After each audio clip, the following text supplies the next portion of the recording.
चलिए तो बच्चा लोग आज हम लोग पढ़ेंगे human genome project. Human genome project इसमें क्या है? इसमें तो कुछ दिख ही नहीं रहा है। लास्ट टॉपिक पहला पेज में लास्ट टॉपिक मिला। ह्यूमन जीनोम प्रोजेक्ट में हम लोग एक्चुअली किए गए थे कि हमारा जो भी डीएनए है हमने अपने इंटायर डीएनए को उसको हॉरिजॉन्टल कर लो, थोड़ा बड़ा दिखेगा, ऐसे क्या करेगा। हाँ अब जूम कर लो, मिला।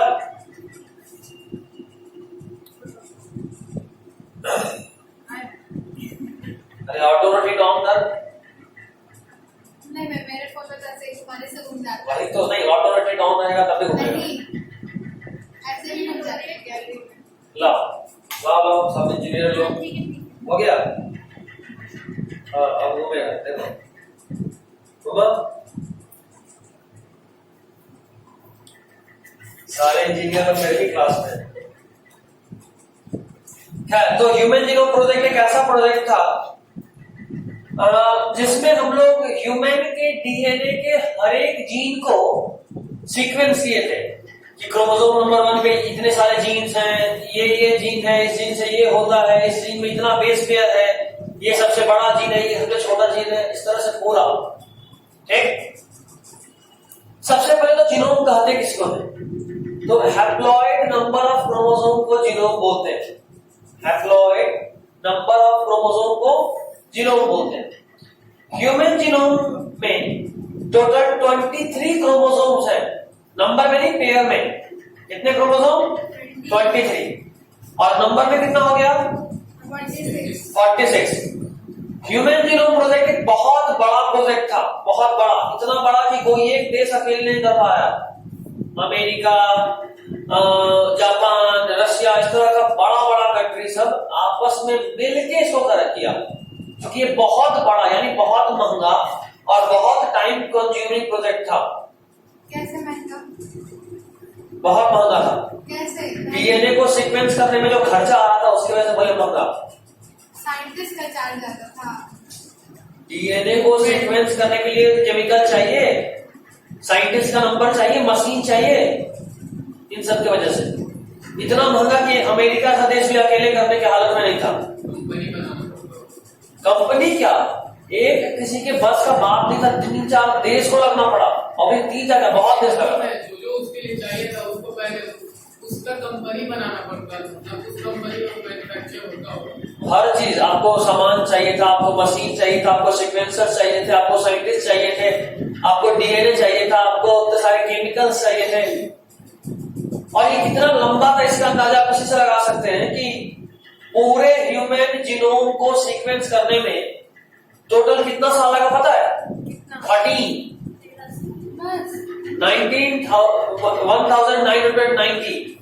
1990 से शुरू हुआ ये और 2003 तक चला था।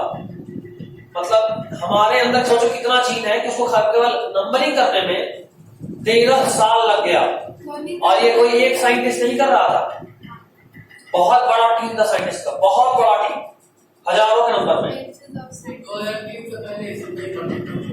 2003 से पहले हमें पता था, लेकिन कौन सा जीन किस क्रोमोसोम पे है उसका सीक्वेंस किया। वो कुछ पढ़ना नहीं ना था। नहीं, खैर ह्यूमन जीनोम में टोटल 3 × 10⁹ बेस पेयर्स है। कितना बेस पेयर? 3 × 10⁹ बेस पेयर, यानी बहुत ज्यादा बेस पेयर है, तो उसमें टाइम लगेगा। ठीक है, नेक्स्ट पेज में आइए। Goals of HGP, human genome project का गोल क्या था, आखिर क्यों किया गया था ये चीज? ठीक है, तो पहला गोल देखो, तो identify all the estimated genes in human DNA. Human DNA में जितने भी जीन्स हैं उन सबको पहचानना कि ये जीन से ये होता है, इस जीन से ये होता है, इस तरह से। ठीक है, ह्यूमन जीनोम में जितने भी जीन्स हैं उन सभी को पहचानना था पहला गोल। दूसरा गोल था determine the sequence of 3 billion chemical base pairs that make up human DNA. Human DNA में 3 बिलियन बेस पेयर्स हैं, उन सभी का सीक्वेंस भी हमें जानना था। सबसे पहले ए, फिर टी, फिर सी, फिर जी, फिर जी, फिर ए, फिर डी, फिर सी, फिर जी, फिर ए, इस तरह से सीक्वेंस। ठीक है, हम एग्जैक्टली सोचो हर एक बेस पेयर को पहचानते हैं, जानते हैं कि कौन सा बेस पेयर में क्या, मतलब किस जगह पे कौन सा बेस पेयर होना चाहिए आज के टाइम में।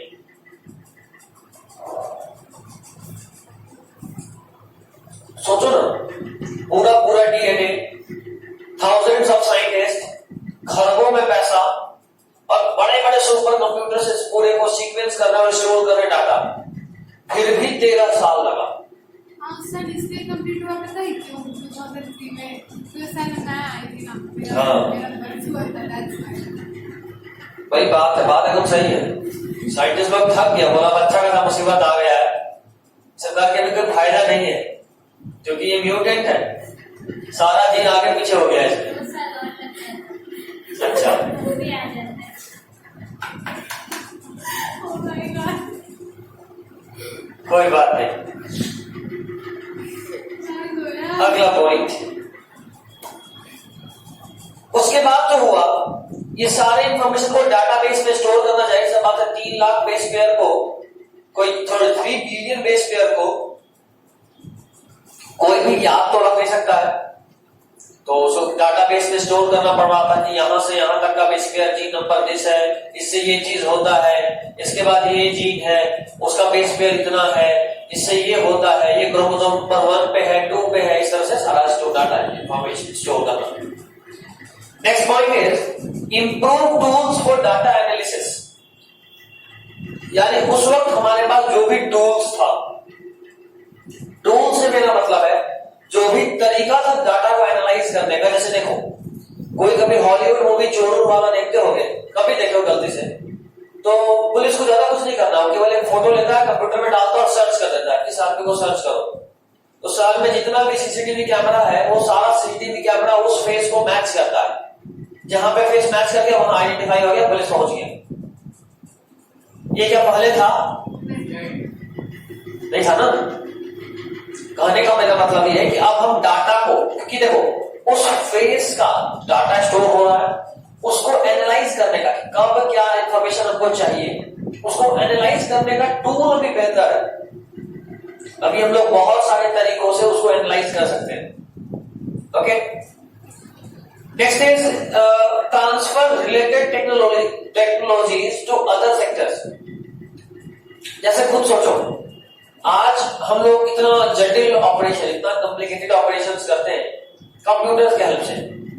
यानी कोई डॉक्टर बैठ के तो कंप्यूटर में प्रोग्रामिंग नहीं किया होगा, ये प्रोग्रामिंग तो कोई सॉफ्टवेयर इंजीनियरिंग किया। तो आपने जो इंफॉर्मेशन गेन करा, आप उसको अलग दूसरे टेक्नोलॉजी के साथ शेयर किए, तब तो दोनों मिक्स होकर कुछ और अच्छा बन के आया। वही चीज है कि आपको डाटा को बाकी सारे टेक्नोलॉजीज के साथ शेयर भी करना है। Next, address the ethical, legal and social issues that may arise from the project. Ethical, legal और social. Ethical यानी जो भावनात्मक रूप से गलत है, मतलब ये कि हम बोले कि हमको डीएनए को सीक्वेंस करना है, तो हमको डीएनए चाहिए, तो हम चुपचाप अनिल का डीएनए उठा लिए, ये गलत बात है। क्योंकि अगर हम ये डीएनए उठा रहे हैं तो वो डीएनए हर जगह फैल चुका है, वो इंफॉर्मेशन पॉज करो।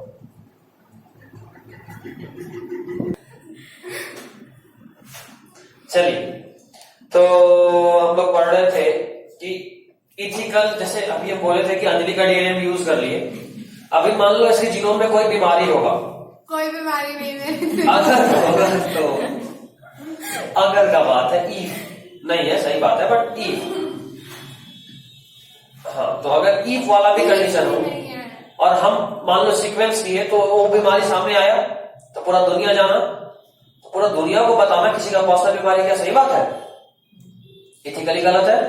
तो इस तरह का कोई इशू नहीं, किसी का डीएनए आपको यूज करना, आपको उससे रिटन परमिशन लेना पड़ेगा, लिखवा के, भाई साहब आप मेरा डीएनए यूज करना चाहते हैं तो आप कर सकते हैं। कैसे यूज करें?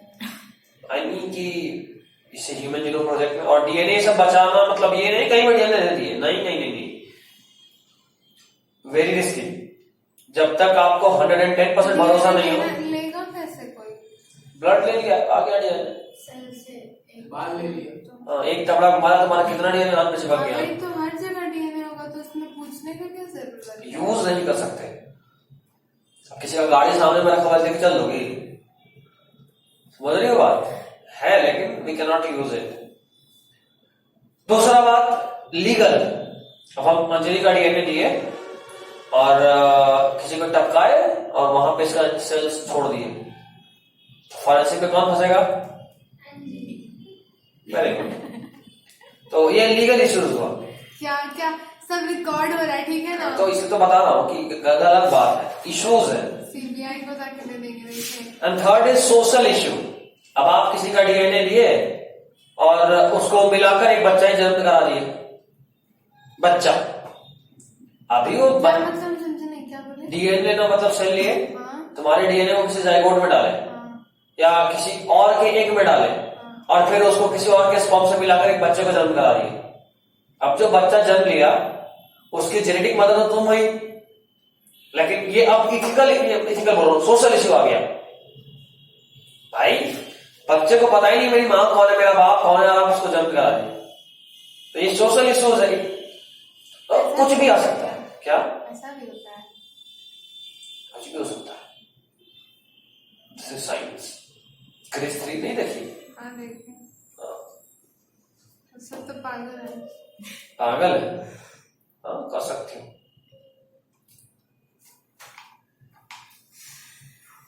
आगे क्या हुआ? रोया की सोच में तब से।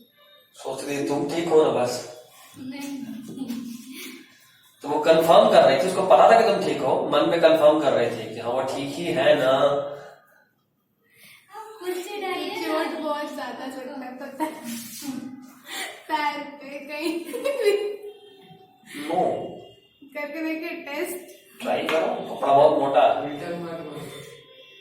कैसे? अरे इसको सब पता रहता तो कर ना, है। तो कर उल्टा उल्टा, उधर नहीं, इधर खींच के। नहीं नहीं तुमको लगेगा। ऐसा ना? हाँ दोनों रबर से करो, दोनों रबर। ये रबर लेकिन तुमको यहाँ पे लगेगा। चोट लगेगा नहीं, हम करके देखते। चोट लगा तो हमको भूलिएगा मत। लगेगा तो लगेगा। बनाए कैसा होगी पता है, लाभ बना के देते हैं। अच्छा भैया चोट लगा तो भूलिएगा। अच्छा, क्लास के बाद देखते हैं, करना। डर गया भैया। नहीं डरे नहीं, टेंशन नहीं लो। बर्थडे बॉम्ब है ये आपका, ये तो देकर ही जाएंगे। अच्छा कोई बात नहीं, चलो। अब HGP was closely associated with bioinformatics। इसका मतलब क्या होता है? बायोलॉजी को आप जितने ज्यादा तरीके से यूज करेंगे इंफॉर्मेशन स्टोर करने के लिए, इंफॉर्मेशन ट्रांसफर करने के लिए और अलग अलग कामों के लिए, आप उसको बोलते हैं बायो इन्फॉर्मेटिक्स। क्या बोलते हैं? Bio informatics. तो HGP यानी human genome project bio informatics के साथ बहुत ही क्लोजली एसोसिएटेड है। नेक्स्ट पॉइंट, कैसे किए हैं HGP, मेथोडोलॉजी क्या है? पहला पॉइंट है, दो तरीके से अप्रोच किए थे हम लोग। कितने तरीके से? दो। पहला था एक्सप्रेस्ड सीक्वेंस टैग और दूसरा था sequence annotation. Expressed sequence tag यानी EST जो है, ये हर जीन को सीक्वेंस किया जो कि RNA के द्वारा एक्सप्रेस होता है। हम आपको बताए थे कि हमारे जीनोम में इंट्रॉन और एक्सॉन्स होते हैं, जिनमें से कि एक्सॉन ही एक्सप्रेस होता है, इंट्रॉन एक्सप्रेस नहीं होता। उल्टा बोल दिए, नहीं इंट्रॉन एक्सप्रेस होता है, एक्सॉन नहीं होता। Exon express. इंट्रॉन तो कट के। अच्छा हाँ, सही। एक्सप्रेस होता है। इंट्रॉन कटता है, एक्सॉन एक्सप्रेस होता है। तो एक्सॉन एक्सप्रेस हुआ यानी वो जीन जो RNA के फॉर्म में बन के आया, एक्सप्रेस हो रहा है। अरे क्या वो सब क्या होता है? उन सबको जब सीक्वेंस करते हैं तो उसको बोलते हैं EST, एक्सप्रेस्ड सीक्वेंस टैग। क्या बोलते हैं? Expressed sequence tag. और दूसरा है सीक्वेंस एनोटेशन। इसमें क्या करते हैं कि होल जीनोम को ही हम लोग सीक्वेंस करते हैं, चाहे वो कोडिंग हो या फिर नॉन कोडिंग हो, पूरे जीनोम को। जैसा बात है, हमारे लिए ज्यादा काम का EST है जो एक्सप्रेस होता है, लेकिन जो नॉन एक्सप्रेसिंग पार्ट है ना, ये DNA फिंगरप्रिंटिंग में काम आता है। मतलब कभी किसी को शक हो गया कि भाई मेरा पेरेंट कौन है, मम्मी कौन है, मेरी पापा कौन है मेरे, तो they can go for DNA fingerprinting. और उस DNA फिंगरप्रिंटिंग में जो चीज से असल में पता चलता है वो उसका नॉन एक्सप्रेसिंग सीक्वेंस होता है। तो कितना गलत बात है। क्या गलत बात है? आपने मम्मी पापा को टेस्ट करा कि आप ही मेरे मम्मी पापा कई बार मम्मी पापा लोग बोलते हैं चिढ़ाने के लिए बच्चों को, तुम अडॉप्टेड हो। बच्चा अगर कहीं सीरियसली ले लिया, अच्छा वो क्या चेक कर लेते हैं, ये सब सीरियल में सीरियल में होता है। बड़ा भाई से बोलता है। हाँ, बड़ा लोग, तुम अडॉप्टेड हो। रियल में किए तो मम्मी पापा बोलेंगे ठीक है हमको कोई नहीं बोला, बाय। हम बोल रहे हैं। तुम बोलती हो। अगर वो बायोटेक पढ़ लेगी ना, उसके बाद अच्छा रुको हम साबित कर लेते हैं कि हम असली बेटी हैं, बात खत्म।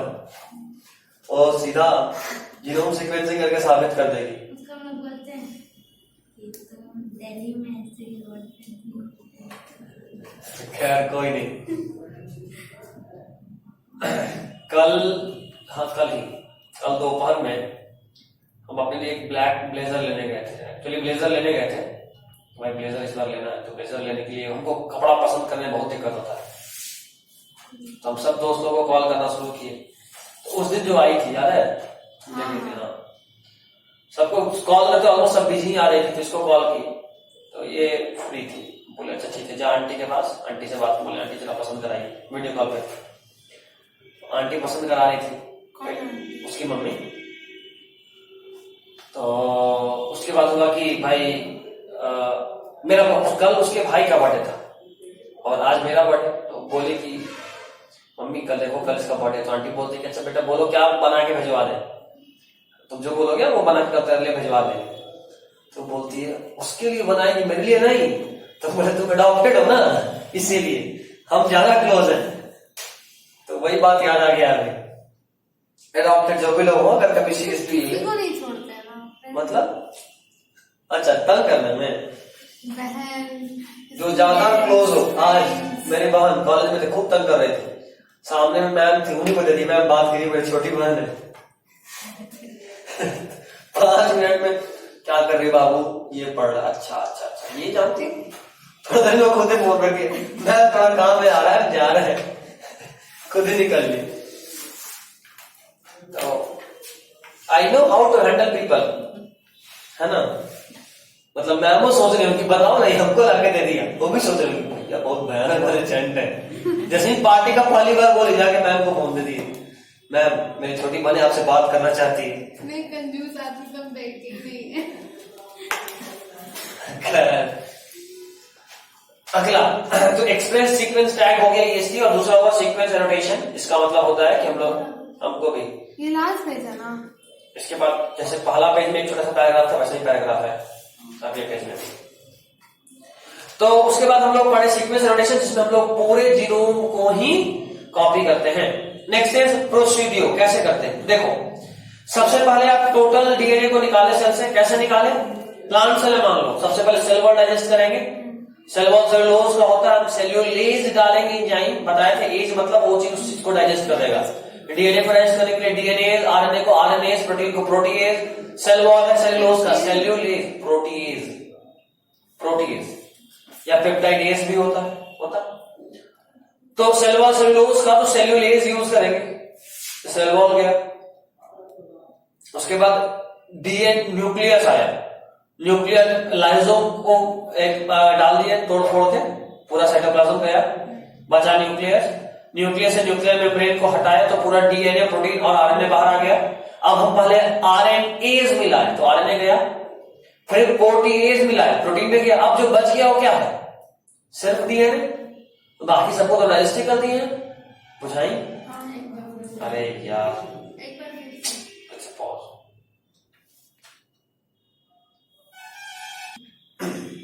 चलिए, तो सबसे पहले टोटल डीएनए को आइसोलेट करेंगे, उसके बाद उसको फ्रैगमेंट में कन्वर्ट करेंगे। फ्रैगमेंट यानी छोटे छोटे टुकड़े में। ये कैसे करेंगे, रेस्ट्रिक्शन इंडोन्यूक्लियस डीएनए को बीच से काटता है।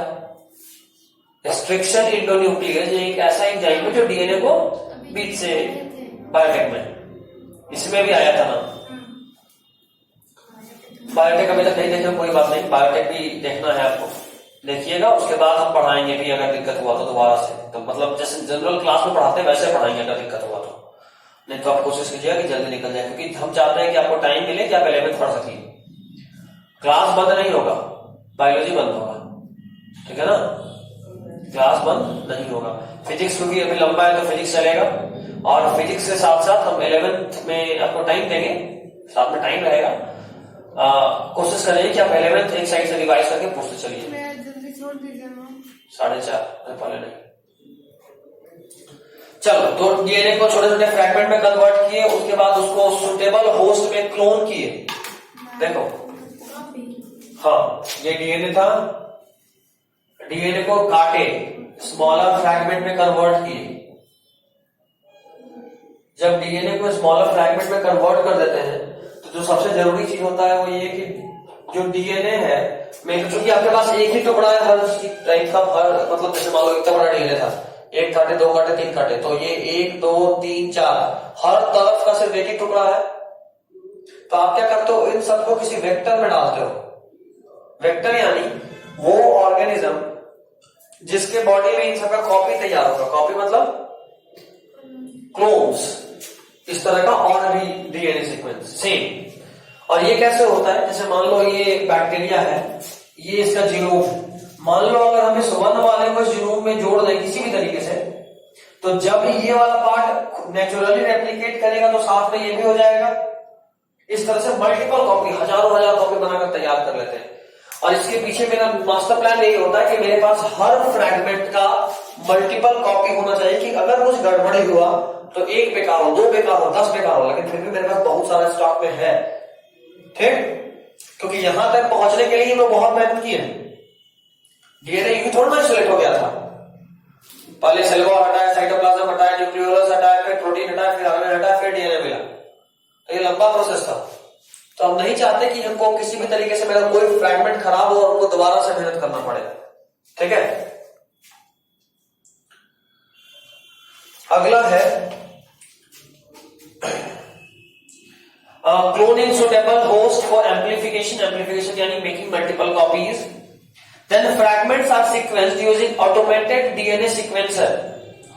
जाहिर सी बात है, हम पूरे डीएनए को एक साथ अगर सीक्वेंसिंग करने बैठ जाए तो मशीनें थक के गर्म होकर खराब होकर धुआं फेंक देगा।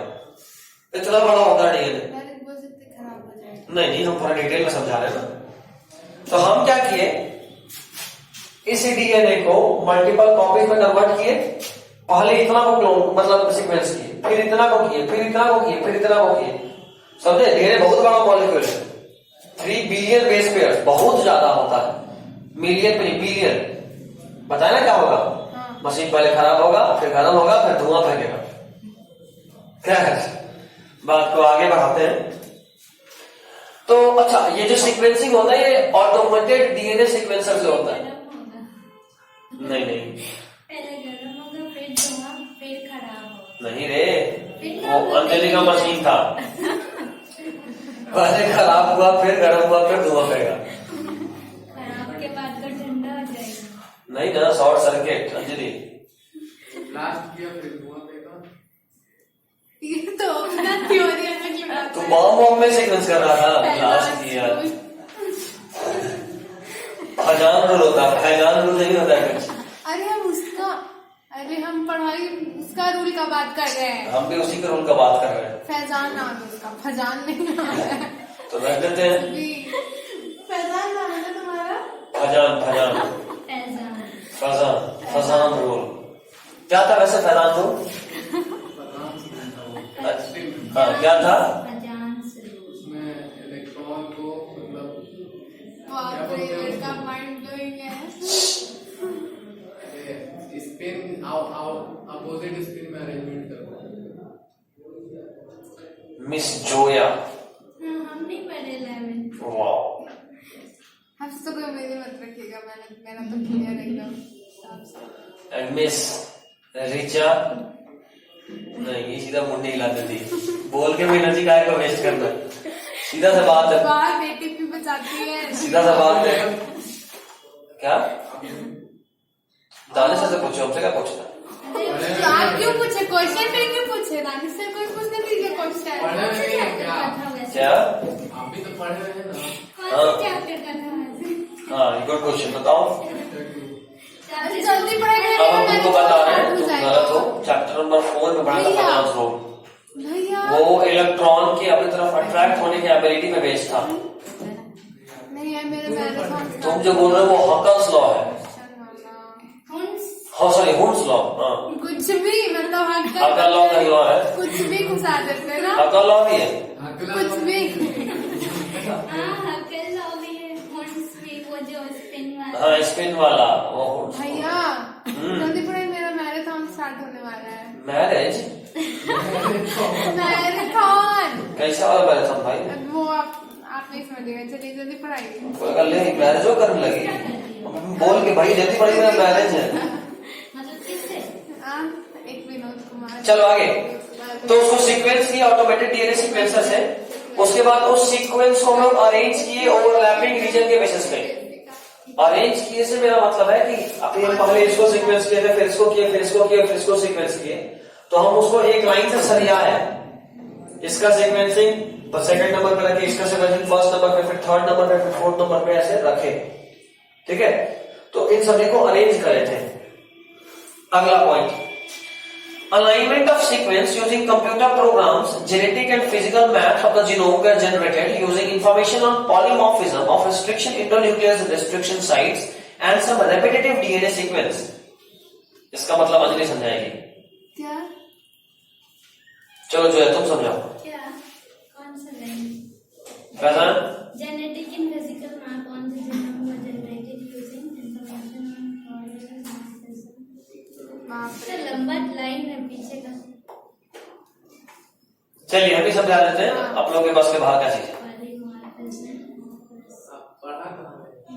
Oh good question. नहीं, हमको तो पता है क्या बना।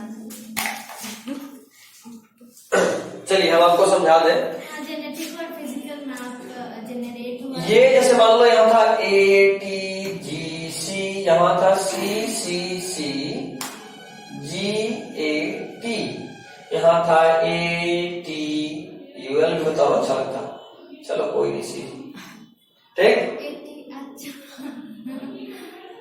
आगे एल कहाँ से ला, यू तो आ ही जाता, एल कहाँ से लग गया? डीआरएनए तो अटैच किया मैंने डीआरएनए नहीं, ये डीएनए का पार्ट है। डीएनए लिए तोड़ ताड़ के, थायमीन वाला डीएनए वो तो पता है, वो स्ट्रक्चर नहीं, एक डीएनए को काट दिए 4 पार्ट। अब देखो सबसे पहले आप मान लो अंजलि लाइन अक्कड़ बक्कड़ बम्बे बो 80 90 पूरे 100। चलो हम सबसे पहले इसको सीक्वेंस करेंगे। सीक्वेंसिंग आया CCCGAT, फिर की अब बचा अक्कड़ बक्कड़ बम्बे बो 80 90 पूरे 100, इसको करेंगे तो आया ATCG, और फिर बचा ये तो कि ATGC। अब इस पूरे को सीक्वेंस में करने के लिए तुमको ऐसे लिखना पड़ेगा, सबसे पहले इसको, फिर इसको, और फिर इसको। अब जाके ये सीक्वेंसिंग कंप्लीट हुआ। तो ये जो सीक्वेंसिंग है, इसमें ये पहला जीन है, ये दूसरा जीन है, ये तीसरा जीन है, ऐसे करके बोले। अगर मान लो ये एक जीन था तो ये जो तैयार हुआ, ये एक जेनेटिक मैप तैयार हुआ हमारे क्रोमोसोम पे, किस जगह पे कौन सा जीन है, इसको बोलते हैं जेनेटिक मैप। ओके, चलिए बात को आगे बढ़ाते हैं। कहा क्या आज खत्म हो जाएगा। हाँ, हमको नहीं लगता। यही एक पेज है। यही एक पेज था ही, शुरू से भी यही एक पेज था। नहीं रहे समझाने के लिए, छोटका पैराग्राफ में बहुत कुछ था। इसके बाद देखो क्या है, खाली पॉइंट है, वो भी तुम खुद ही पढ़ोगे, हम खड़े रहेंगे। भैया हम जल्दी 15 मिनट 5 बजे से मेरा स्टार्ट है, हम चले जाएंगे 5 बजे से ना, हाँ। तो हम 4:30 को छोड़ देंगे। 15 मिनट है, आप जैसे हाँ ठीक। तो जेनेटिक मैप तैयार हुआ। अच्छा, इसमें polymorphism of restriction इंडोन्यूक्लियर recognition site दिख रहा है। इसका मतलब क्या? रेस्ट्रिक्शन इंडोन्यूक्लियस वो एंजाइम है जो डीएनए को बीच से काटता है, ठीक। और हर एंजाइम का जैसे कोई रिकग्निशन पॉइंट होता है। रिकग्निशन पॉइंट मतलब वहीं से पहचानता है कि अच्छा ये सीक्वेंस मेरा मतलब यहां पे काटना है, ठीक है। तो होता यूं है कुछ कि कुछ एंजाइम का एक से अधिक रिकग्निशन पॉइंट होता है, तो उसके बेसिस पे इसको पहचान कर एक साथ अरेंज किया जाता है। ये उतना इंपॉर्टेंट बात नहीं, तुमको बस इतना जानना है कि प्रोसेस क्या। डीएनए फ्रैगमेंट में कब दिए, उसके बाद इसको क्लोन किए, क्लोन करने के बाद फिर क्या किए, सबको सीक्वेंस किए ऑटोमेटेड मशीन सीक्वेंसर से, फिर क्या किए, सीक्वेंसिंग को एक साथ अरेंज किए और जेनेटिक और फिजिकल मैप तैयार कर दिए। That's it. नेक्स्ट है silent feature of human genome. Human genome में कुछ फीचर, सबसे पहले ह्यूमन जीनोम में 3164.7 मिलियन न्यूक्लियोटाइड बेस होता है, पहला पॉइंट। दूसरा point, total number of gene कितना, 30,000, ठीक। तीसरा, एवरेज जीन कंटेन्स 3000 बेस, लेकिन साइज ज्यादा या कम हो सकता है, मतलब एक जीन में कितना बेस होता है, 3000। मतलब देखो ये जो हम ATCC को एक बेस बोल रहे हैं, ऐसा सब 3000 रहेगा तो बोलेंगे एक जीन है, ऑन एन एवरेज, ठीक। अब देखो लार्जेस्ट कौन सा है, largest known gene dystrophin x chromosome पे होता है, कितना बेस होता है, 2.4 मिलियन बेस। मतलब एक जीन के लिए इतना सारा बेस घूमना पड़ेगा, और हमारे में तो हजारों हजार जीन है, और एक जीन के लिए इतना बेस, ये सबसे बड़ा जीन है, नाम क्या है, तो ये पूछेगा largest gene dystrophin, largest gene किस क्रोमोसोम पे है, एक्स पे, कितना बेस पेयर, इतना। बुझाएंगे, good. Next, 99.9% nucleotide base are identical in all people, only 0.1 is what makes each of us unique. हम सब का डीएनए 99.9% मैच करता है, 0.1% ही अलग होता है। शुरू से पता जाए सब बात। Next, function of over 50% of discovered gene are unknown. आधा से अधिक जीन का फंक्शन तुमको पता ही नहीं अभी भी, ठीक। टोटल नंबर ऑफ जीन मतलब पूरे बॉडी का। हाँ। Next is chromosome number 1 has most gene. Chromosome number 1 पे सिर्फ 2968 जीन है। जरा समझना, एक जीन में कम से कम 3000 था एन एवरेज, तो जरा सोच लो 3000 गुना 2968 कितना बेस पेयर होगा। एक जीन में 3000 बेस पेयर है ऑन एन एवरेज, और क्रोमोसोम नंबर 1 पे कितना बेस जीन, टोटल 3000 एक बेस पेयर एक जीन में, टोटल नंबर ऑफ जीन भी तो 30 है, टोटल 30,000 3000 है ना एक बेस पेयर, मतलब एक जीन में। हाँ, बॉडी का 30,000 टोटल नंबर ऑफ जीन। हमको वो नहीं निकालना total number, everything consists of 300 bases. हम वो नहीं जानना चाह रहे हैं। हम एक क्रोमोसोम नंबर 1 पे कितना बेस हम सिर्फ वो बता रहे हैं, टोटल में तो सारा क्रोमोसोम का आ जाएगा ना। हम सिर्फ क्रोमोसोम नंबर 1 का जानना चाह रहे हैं, तो क्रोमोसोम नंबर 1 पे 2968 जीन है, और एक जीन में 3000 बेस पेयर, यानी इसको 3 से मल्टीप्लाई करना।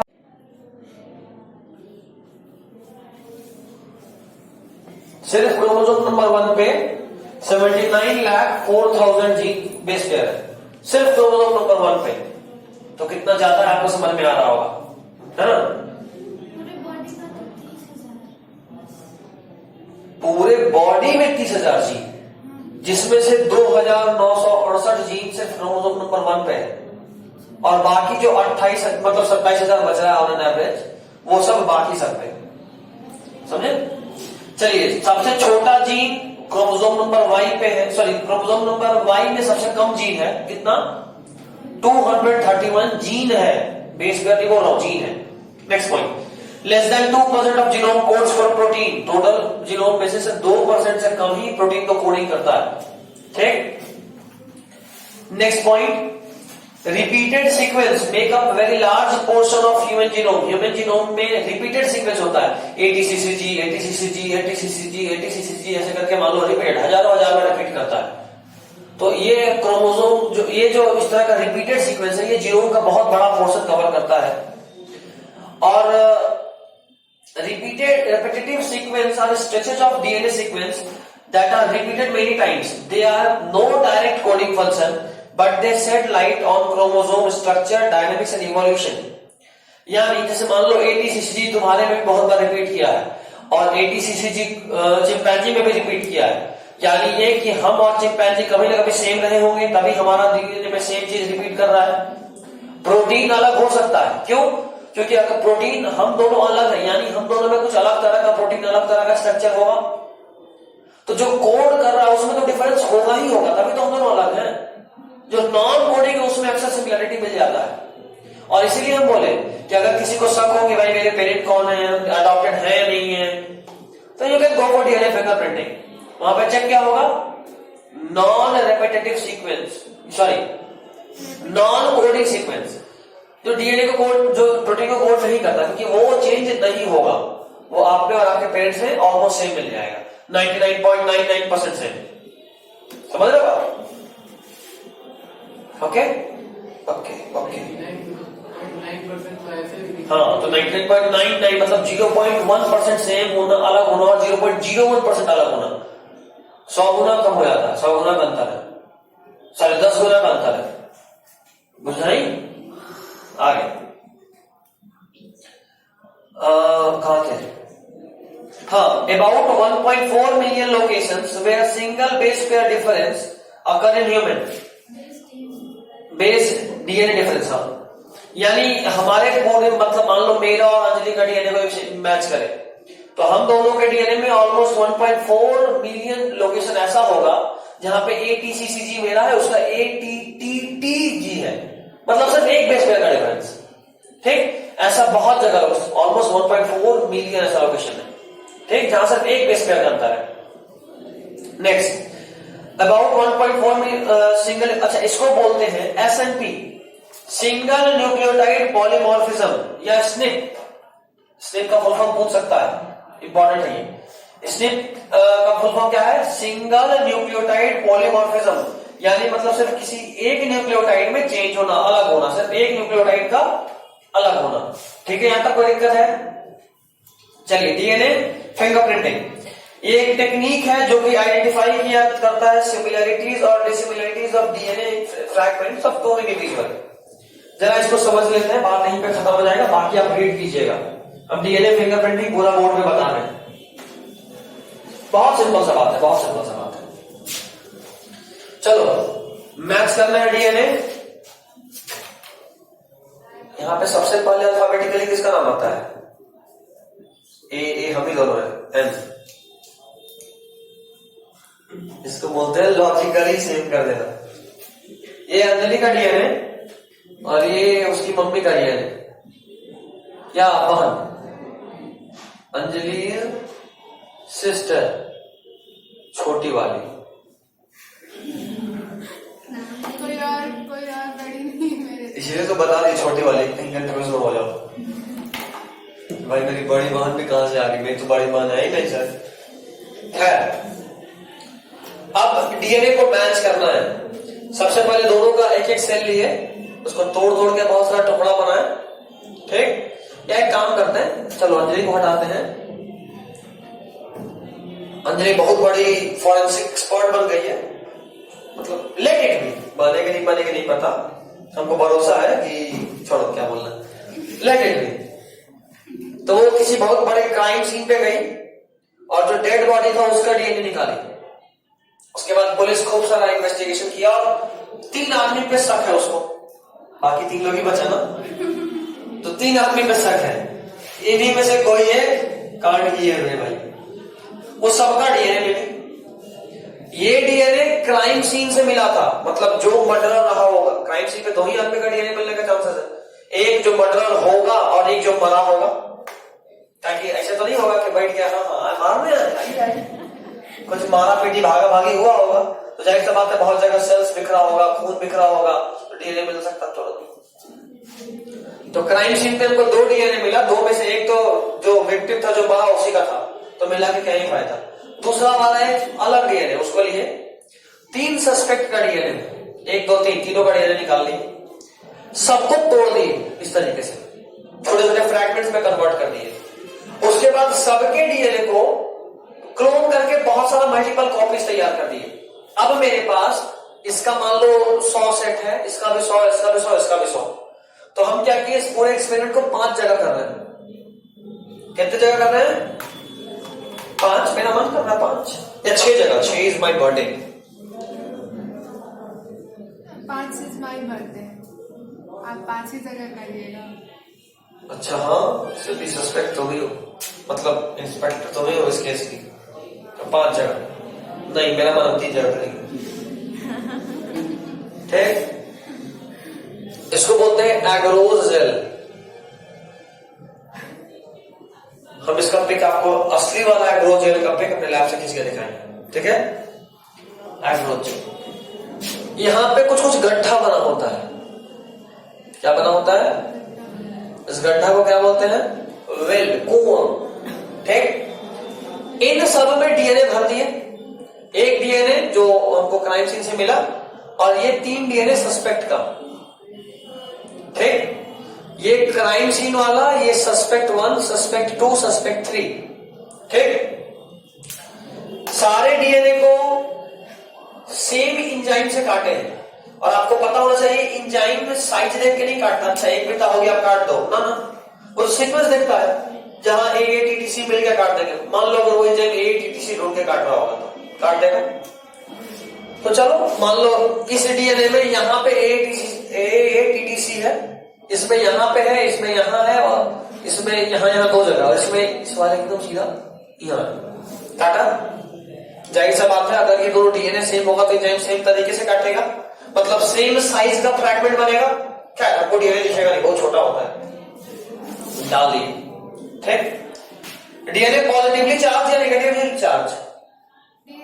हाँ, बकलोल, नेगेटिवली चार्ज।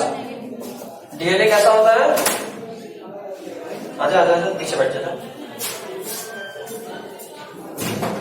डीएनए कैसा होता है? Negatively charge.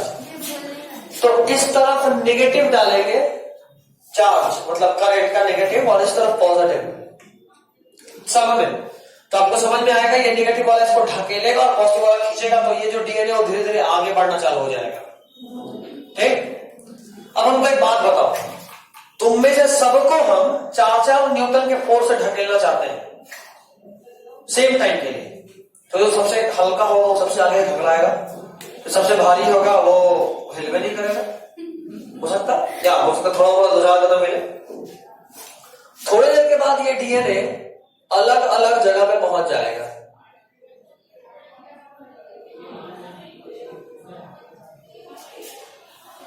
अरे हाँ, ठीक। कहने का मतलब ये कि जो डीएनए सेम जगह पे है, यानी उनका साइज सेम था, और साइज सेम होने का मतलब क्या? GATTC सेम जगह पे था, यानी ये तो पक्का है, क्योंकि ये ना मतलब ये डीएनए को कोड नहीं करता कि कोई और लाके डाल दिया। ये नॉन कोडिंग सीक्वेंस है जो आपका स्पेसिफिक है, ठीक।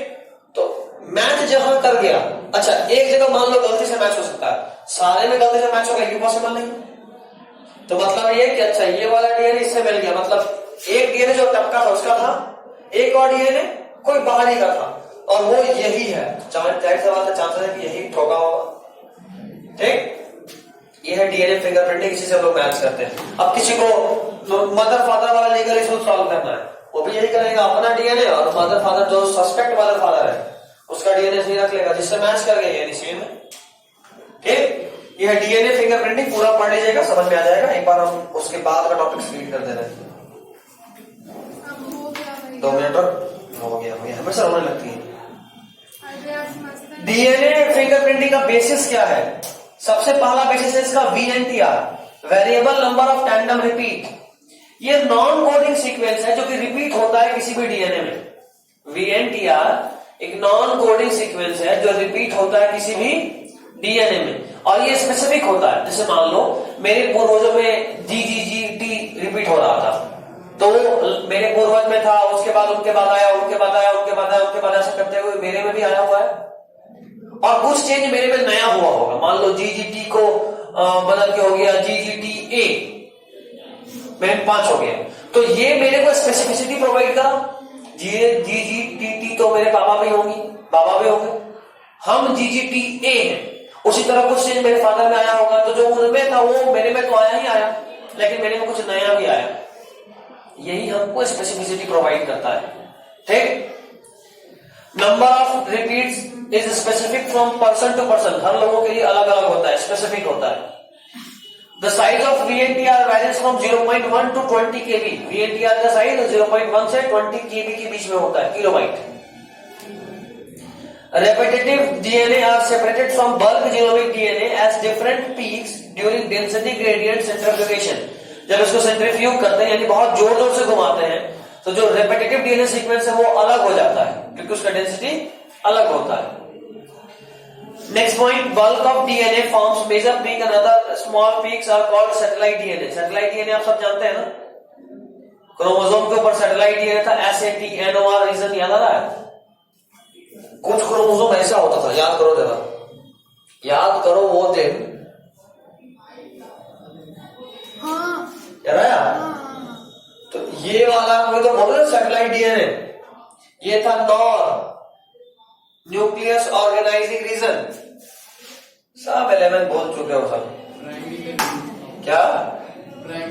हाँ, ये था प्राइमरी कंस्ट्रक्शन, यहाँ सेकेंडरी कंस्ट्रक्शन। हाँ, थोड़ा थोड़ा याद आएगा, रास्ते में याद आ जाएगा लास्ट।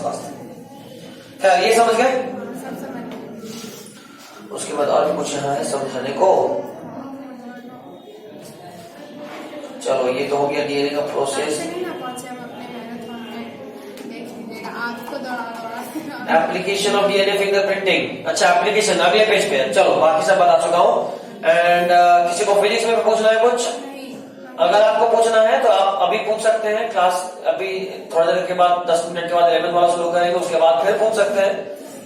और बायोलॉजी इज ओवर, अब आपका मॉलिक्यूलर खत्म होता है और आज से सीबीएसई का एग्जाम तक का क्लास ऑफ होता है। ठीक है, आपका जो पेपर रहेगा, अगर आपको उससे रिलेटेड डाउट है आप पूछ सकते हैं। चलो इसको पॉज करो, जैसे भी आज करो। के लिए इतना ही। Thank you, tata bye.